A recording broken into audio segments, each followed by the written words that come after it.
नमस्कार। कक्षा 11 वाले छात्र, जल्दी से आप इस वीडियो में बताए गए सभी प्रश्नों को ध्यान पूर्वक पढ़ लीजिएगा ताकि आप फिजिक्स भौतिक शास्त्र के पेपर में अच्छे से अच्छे अंक लेकर आ जाए। तो आपका पहला क्वेश्चन दिया, सही विकल्प चुनकर लिखिए। आपकी परीक्षा में 6 नंबर के सही विकल्प पूछे जाने वाले हैं। तो आपका पहला क्वेश्चन दिया, निम्न में से कौन सा व्युत्पन्न मात्रक है? तो इसमें आपको राइट आंसर बी वाला न्यूटन आपको लिखना है। दूसरा क्वेश्चन आपका दिया है, वेग समय ग्राफ द्वारा समय अक्ष से घिरा क्षेत्रफल दर्शाता है। तो इसमें आपको राइट आंसर ए वाला विस्थापन आपको लिखना है। तीसरा क्वेश्चन आपका दिया है, महत्तम ऊंचाई प्राप्त करने के लिए प्रक्षेपण कोण होना चाहिए। तो इसमें आपको राइट आंसर डी वाला 90 डिग्री आपको लिखना है। चौथा आपका सही विकल्प दिया है, संवेग परिवर्तन की दर बराबर होती है। तो किसके बराबर होती है? इसमें आपको राइट आंसर सी वाला बल्कि आपको लिखना है। पांचवा आपका सही विकल्प दिया है, निम्नलिखित में से किस पदार्थ की विशिष्ट ऊष्मा सबसे अधिक होती है? तो इसमें आपको राइट आंसर बी वाला जल आपको लिखना है। अब यहाँ पर छठा आपका सही विकल्प देख लीजिएगा, सेकंड लोलक का आवर्तकाल होता है। तो इसमें आपको राइट आंसर बी वाला 2 सेकंड आपको लिखना है। अब यहाँ पर देख लीजिएगा, जो छात्र इंग्लिश मीडियम है तो इंग्लिश वर्जन आपको दिया हुआ है। पहला क्वेश्चन, दूसरा क्वेश्चन, तीसरा, चौथा, पांचवा, उसके बाद आपका पांचवी के बाद आपको छठा क्वेश्चन दिया है। ठीक है, अच्छे से पढ़ लीजिएगा और इसके नीचे आपको आंसर की भी मिल जाएगी। अब यहाँ पर क्वेश्चन नंबर 2 दिया, इस क्वेश्चन में आपको खाली स्थान की पूर्ति करना है। जैसे कि हमारा पहला काल्पन दिया, किसी पिंड के खालतन की दर आरोपित बल के अनुक्रमानुपाती होती है। तो इसमें आपको लिखना होगा संवेग परिवर्तन। दूसरा आपको दिया है, गुणनी गति में द्रव्यमान के समतुल्य राशि खालतन है। तो इसमें आपको लिखना होगा जड़त्व आघूर्ण। तीसरा आपको दिया है, गुरुत्वीय त्वरण जी का मान खालतान मीटर प्रति सेकंड होता है। तो इसमें आपको लिखना होगा 9.8 मीटर प्रति सेकंड होता है। चौथा आपको दिया है, ताप बढ़ाने पर द्रव्य की सांद्रता खालतान है। तो इसमें आपको लिखना होगा घटती। क्या लिखना? घटती आपको लिखना होगा। पांचवा आपका दिया है, आदर्श गैस की आंतरिक ऊर्जा खालतान पर निर्भर करती है। तो पांचवें में आपको लिखना होगा यहाँ पर किस वक्त ताप पर निर्भर करते हैं, ताप आपको लिखना होगा। छठा आपका दिया है, व्यतिकरण की घटना में खालतान संरक्षण का नियम लागू होता है। तो कौन सा नियम लागू होता है? इसमें आपको लिखना होगा ऊर्जा संरक्षण का नियम लागू होता है। और यहाँ पर देख लीजिएगा, जो छात्र अब इंग्लिश मीडियम है तो इंग्लिश वर्जन आपको दिया हुआ है, पहला, दूसरा, दूसरे के बाद आपका तीसरा, चौथा, पांचवा, छठा। इसके साथ इसके नीचे आपको आंसर की भी मिल जाएगी खालतान की। अच्छे से देख लीजिएगा। और क्वेश्चन नंबर 3 में आपको सही जोड़ी का मिलान करना है। तो सही जोड़ी का मिलान आप कर लीजिएगा। कार्य ऊर्जा प्रमेय इसमें आपको लिखना होगा ये वाला, और कला नियंत्रण फाई इसमें आपको विमाहीन लिखना है। बल आघूर्ण में आपको लिखना होगा यहाँ पर R इंटू एफ, और इसके साथ ही कोणीय संवेग में आपको लिखना होगा LW, और कक्षीय चाल में आपको लिखना होगा कन्नी के अंदर GR, उपग्रह की गतिज ऊर्जा में आपको लिखना होगा माइनस G बड़ा M छोटा M बटा R आपको लिखना है। ठीक है, इसके साथ ही यहाँ पर देख लीजिएगा, जो चाहते हैं इंग्लिश मीडियम है तो इंग्लिश वर्जन आपको दिया हुआ है। इसको देखने के बाद इसके नीचे आपको आंसर की भी मिल जाएगी। अच्छे से पढ़ लीजिएगा ध्यान पूर्वक। और क्वेश्चन नंबर 4 में आपको क्या करना है, एक वाक्य अथवा एक शब्द में उत्तर देना है। ये आपकी परीक्षा में 5 नंबर के क्वेश्चन पूछे जाने वाले हैं। तो आपका पहला क्वेश्चन दिया है, प्रकाश वर्ष मात्रक है।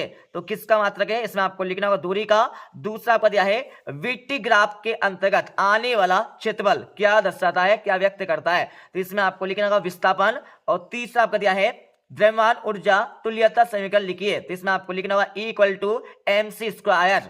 चौथा आपका दिया है, संवेग का ऐसा मात्रक था बीमित सूत्र आपको लिखना होगा। तो इसका आंसर आपको बता देंगे। पांचवा आपका दिया है, सरल आवर्त गति करते किसी कण के विस्थापन और त्वरण में संबंध आपको लिखना होगा। तो इसका आंसर भी आपको बता देंगे। अब यहाँ पर देख लीजिएगा, जो छात्र यहाँ पर इंग्लिश मीडियम है तो इंग्लिश वर्जन आपको दिया हुआ है। इसको देखने के बाद आपको इसके नीचे आंसर की भी मिल जाएगी। अच्छे से ध्यानपूर्वक पढ़ लीजिएगा ताकि आप भौतिक शास्त्र फिजिक्स के पेपर में अच्छे से अच्छे अंक लेकर आ जाए। अब यहाँ पर हमारा क्वेश्चन 5 दिया है। इस क्वेश्चन में आपको क्या करना है, सत्य एवं असत्य बताना है। ये आपकी परीक्षा में 5 नंबर के सत्य एवं असत्य पूछे जाने वाले हैं। तो आपका पहला दिया है, सभी शून्योत्तर अंक सार्थक अंक होते हैं। ये हमारा सत्य फिर असत्य आपको बताना होगा। इसका आंसर आपको मिल जाएगा। और दूसरा क्वेश्चन आपका दिया है, एक विमीय गति में किसी कण की चाल शून्य होने पर भी वेग अशून्य हो सकता है। ये हमारा सत्य फिर असत्य आपको बताना होगा। तीसरा आपका दिया है, कार्य एक सदिश राशि है, तो ये हमारा सत्य फिर असत्य आपको बताना होगा। चौथा आपका दिया, पांचों क्वेश्चन आपका दिया, ठीक है। तो आंसर की भी आप देख लीजिएगा, यहाँ पर आपको आंसर की भी मिल जाएगी। इसके साथ ही यहाँ पर हमारा 6 वाला क्वेश्चन दिया है, वे में विश्लेषण के आपको सीमाएं लिखना होगा। और इसके अति वाले क्वेश्चन में आपको क्या करना है, वे में विश्लेषण का आपको अनुप्रयोग लिखना होगा। तो अच्छे से आप इन प्रश्नों को पढ़िए, उसके बाद इनके आंसर को समझकर याद कर लीजिएगा। और सातवां क्वेश्चन आपका दिया है, 1 न्यूटन बल को परिभाषित करके आपको लिखना होगा। और सातवें क्वेश्चन का अति वाला क्वेश्चन आपका दिया है, पहियों में बाल बेयरिंग का उपयोग क्यों किया जाता है, इसका कारण आपको देना होगा एग्जाम में। आठवां क्वेश्चन आपका दिया है, आपेक्षिक वेग किसे कहते हैं। आठवां क्वेश्चन आपका दिया है, एक समान त्वरित गति में एक्स ग्राफ, वीटी ग्राफ तथा एटी ग्राफ बनाकर आपको लिखना होगा। 9वां क्वेश्चन देख लीजिएगा, शक्ति की परिभाषा मात्रक एवं विमीय सूत्र आपको लिखना होगा। 8वां क्वेश्चन देख लीजिएगा, कार्य ऊर्जा प्रमेय आपको लिखना होगा। 10वां क्वेश्चन देख लीजिएगा, न्यूटन के शीतलन नियम को लिखिए व इसकी शर्तें भी आपको लिखना होगा एग्जाम में। अब यहाँ पर 10वें क्वेश्चन के अत्य वाला क्वेश्चन देख लीजिएगा, वीन का विस्थापन नियम आपको लिखना होगा। अब यहाँ पर 11वां क्वेश्चन देख लीजिएगा, रुद्रोष्ण प्रक्रम किसे कहते हैं, इसके लिए आदर्श गैस अवस्था संबंध आपको लिखना होगा। 8वां क्वेश्चन देख लीजिएगा, उष्मा गति का शून्य कोटि नियम आपको लिखना होगा। अब यहाँ पर 12वां क्वेश्चन देख लीजिएगा, डाल्टन के आंशिक दाब का नियम आपको लिखना होगा। और इसके अति वाले क्वेश्चन में आपको क्या करना है, यहाँ पर देख लीजिएगा, चार्ज के नियम की सहायता से सिद्ध कीजिए कि माइनस 273 डिग्री सेल्सियस पर गैस का आयतन शून्य हो जाता है। ये आपको सिद्ध करके लिखना होगा। अब यहाँ पर 13वां क्वेश्चन देख लीजिएगा, सदिशों के योग संबंधित त्रिभुज का नियम आपको लिखना होगा। अतो क्वेश्चन आपका दिया है, प्रक्षेप गति किसे कहते हैं, सिद्ध कीजिए कि प्रक्षेप का पथ पल्यवाकार होता है। ये आपको सिद्ध करके लिखना होगा। 14वां क्वेश्चन देख लीजिएगा, स्टोक का नियम लिखिए, सीमांत वेग क्या है, इसका सूत्र भी आपको बताना होगा। अतो क्वेश्चन देख लीजिएगा, द्रव चालित लिफ्ट क्या है, इसकी रचना व कार्य विधि आपको लिखना होगा। 15वां क्वेश्चन देख लीजिएगा, अनुदैर्ध्य और अनुप्रस्थ तरंगों में आपको अंतर लिखना होगा। तो आप कम से कम 4 अंतर याद कर लीजिएगा। अतो क्वेश्चन आपका दिया है, सरल आवर्त गति के लिए बल का नियम आपको लिखना होगा। अब यहाँ पर हमारे 16वां क्वेश्चन देख लीजिएगा, जिसमें आपको सिद्ध करके लिखना होगा, ठीक है। और इसके अति वाले क्वेश्चन में आपको क्या करना है, एक तनी हुई डोरी में अनुप्रस्थ तरंग की चाल का व्यंजक आपको प्राप्त करना होगा।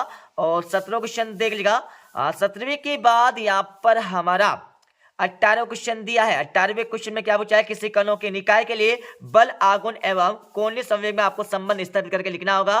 तो क्वेश्चन आपका दिया है। इसके साथ ही यहाँ पर हमारा 19वां क्वेश्चन दिया है, बर्नौली का सिद्धांत आपको लिखना होगा और स्थापित आपको करना होगा। तो क्वेश्चन देख लीजिएगा। और 20वें क्वेश्चन में आपको क्या करना है, अपरिगामी तरंगे किसे कहते हैं, 2 सिरों पर परिबद्ध ताने डोरी के लिए प्रसामान्य विधा सूत्र आपको स्थापित करके लिखना होगा। अब यहाँ पर 20वें क्वेश्चन का अत्य वाला क्वेश्चन देख लीजिएगा। इसमें क्या पूछा है, सरल लोलक किसे कहते हैं, इसके आवर्तकाल के लिए सूत्र आपको स्थापित करके लिखना होगा। तो जितने भी यहाँ पर इस वीडियो में क्वेश्चन बताए आप अच्छे से पढ़ लीजिएगा, ताकि आप भौतिक शास्त्र के पेपर में अच्छे से अच्छे अंक लेकर आ जाए। तो ठीक है दोस्तों, मिलते हैं अगले वीडियो में। जब तक जय हिंद, वंदे मातरम।